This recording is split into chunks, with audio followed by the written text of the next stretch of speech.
వీళ్ళతో కూర్చోబెట్టి ఈ సిట్ లో అప్పట్లో ఏదైతే వీళ్ళకి అనుకూలంగా ఉన్న అధికారులతో వేసిన సిట్ ని క్యాన్సిల్ చేసింది కదా సుప్రీంకోర్టు.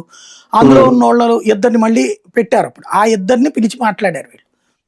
వాళ్ళ చేత ఇట్లాగా అంటే వాళ్ళేదో వేరే నివేదికలు ఇచ్చేటట్టు మళ్ళీ అవన్నీ పెట్టి ఇదిగో లోపలేసే అని చెప్పారు. అంటే వీళ్ళు ఏం చెప్పాలనుకుంటారు, ఏం చెయ్యాలనుకుంటారో అది వాళ్ళ నోట్లో నుంచి చెప్పించి చేయిద్దాం అన్నటువంటి ప్రయత్నం చేస్తున్నట్టు కనబడుతుంది. అదేనేమో నిన్న కేశవ్ గారు మాట్లాడింది.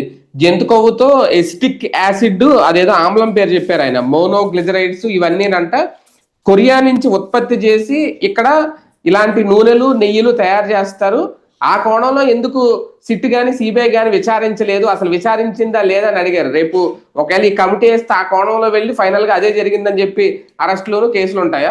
అంటే అసలు విచారించాల్సింది ఏంటంటే అమెరికాలో ఉన్నటువంటి డీప్ స్టేట్ కావచ్చు, లేకపోతే కనుక అరబ్ కంట్రీస్ లో ఉన్నటువంటి ఖతార్లో ఉన్నటువంటి ప్రపంచాన్ని ఇస్లామిక్ రాజ్యంగా మార్చాలనుకునేటువంటి తీవ్రవాద భావజాలికులు కావచ్చు, వాళ్ళందరూ కూడా ప్రత్యక్షంగా భారతదేశంలో మత మార్పిళ్లు చేయలేకపోతున్నాం, హిందుత్వాన్ని నాశనం చేయడం సాధ్యం కావట్లేదు, పైగా బీజేపీ జాతీయవాద పార్టీ వచ్చింది కాబట్టి ఇక్కడ హిందుత్వవాదాన్ని చెడగొట్టాలంటే బీజేపీతో భాగస్వామి పక్షాలతోనే హిందుత్వం మీద నెగిటివ్ వచ్చేలా చేయాలని కుట్ర పని ఉండొచ్చుగా.